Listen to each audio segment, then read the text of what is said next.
Ooh, I feel so fancy. I have never done a YouTube live, but sometimes we got to get a little creative when we have things that we want to get done. But the way we've been doing them, it's just not working. So I am out of town. I'm visiting a friend, and I said, why don't I just hop on live and record this video instead of trying to record it and then upload it and do all these amazing things that I can do. Don't want to do right now. So this will be a little bit more of a kind of an organic feeling conversation. And yeah, we'll go from there. I'll have to try to fit it within my super tight timeline that's on my SD card. Anyway, hey y'all. I'm so happy that you're here. My name is Abriana, and I am the founder and principal consultant of Black Unicorn Creative.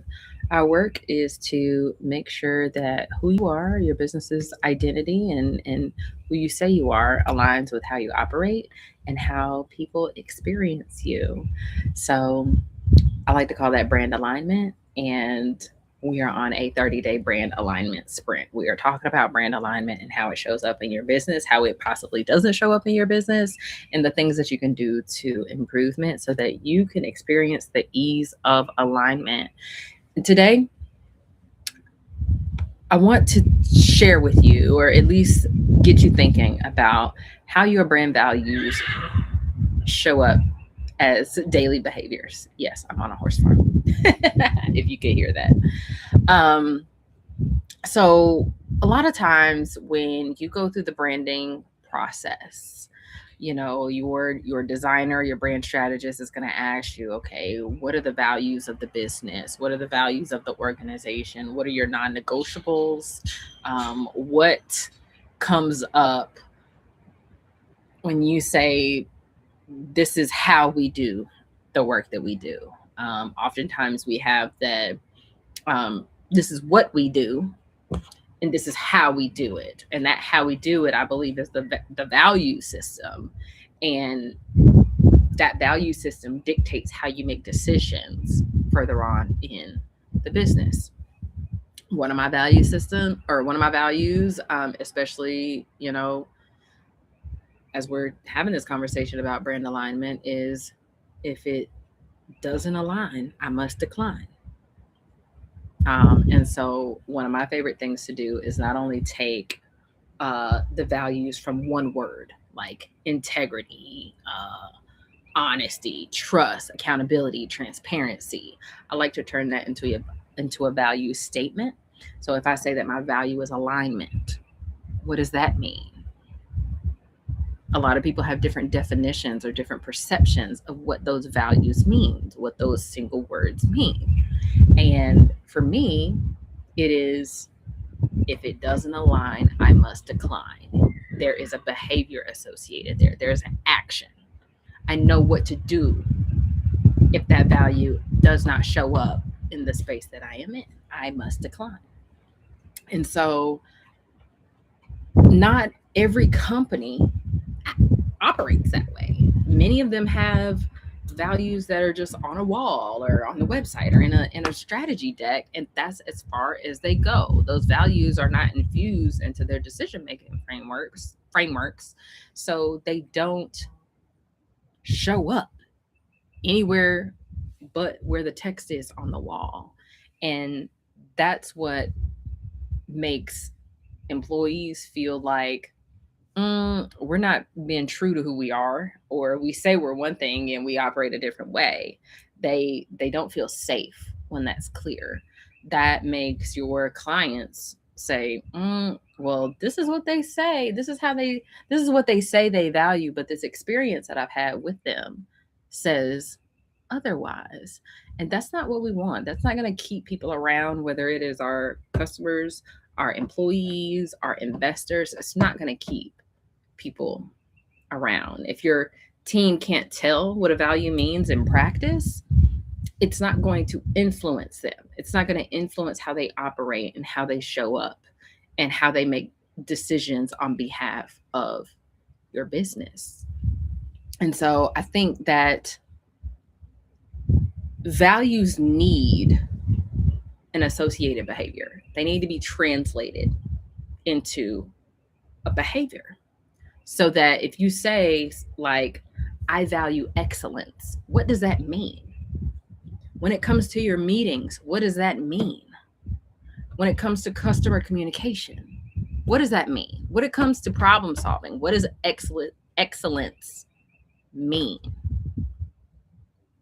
How do you define that? How does that show up? If you say excellence means we are thorough in documenting um, who said what in the meeting, okay. If your excellence means that your meetings are efficient and you're not having meetings that are unnecessary, okay. We need a clear definition of what that value means as it pertains to different aspects of the business. And that helps everyone remain clear on what is expected of them.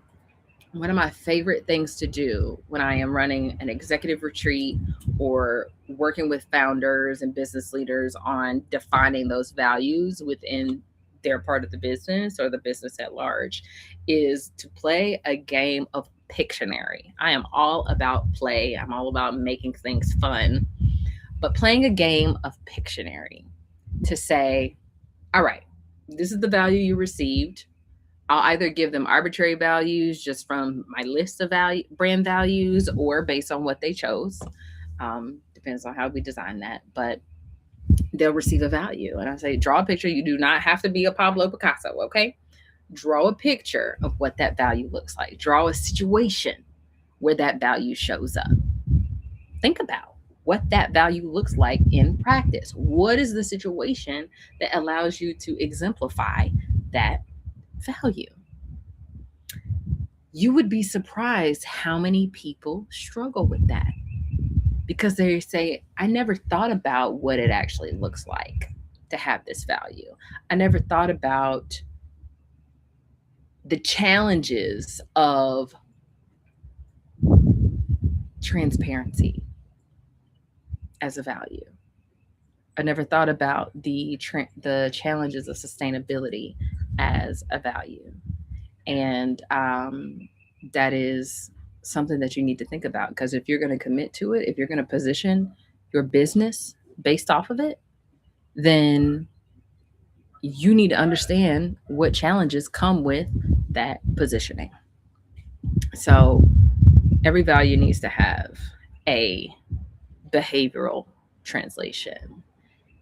And along with that, your team needs examples of what a good version of that looks like. You know, if we go with the meeting example, okay, excellence looks like, yeah, excellence looks like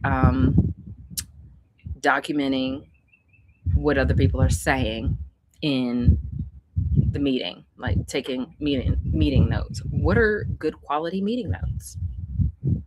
Are we outlining what actions need to come from it? Are we outlining what additional conversations need to be had or what additional decisions need to be made? How do we know that the meeting notes that we got from this meeting are actionable and a resource and we didn't just waste our time, right? They need example. Your teams need examples of what strength in that behavior looks like and what it looks like when it falls short of expectation. And when you're able to articulate that, you are you put yourself, you put your team, you put your business in a position to have clear expectations and boundaries and just have the clarity that you need to grow and scale more efficiently. And it's not enough for that expectation to solely rely on your team. Leadership needs to be able to reinforce those values through their own actions. And so if you're not modeling the behaviors that you want to see, again, that value becomes a decoration instead of direction. And people can sense that level of incongruence. You know, the do as I say, not as I do. Nobody liked hearing that from their parents or from adults in their lives. Nobody enjoyed that. So as leaders, we need to reinforce the values that we say that are important in our businesses through the actions that we take and through the examples that we set. So this is an invitation to you to identify one of your values and ask yourself, what are the 3 behaviors that prove that this value exists within our organization? What are 3 behaviors that can outline that? Share that with me in the comments. What are 3 behaviors associated with the value of your business that prove that that value is operationalized within your organization? All right. Thank you for joining me for another day of the brand alignment sprint. And I will see you in the next video.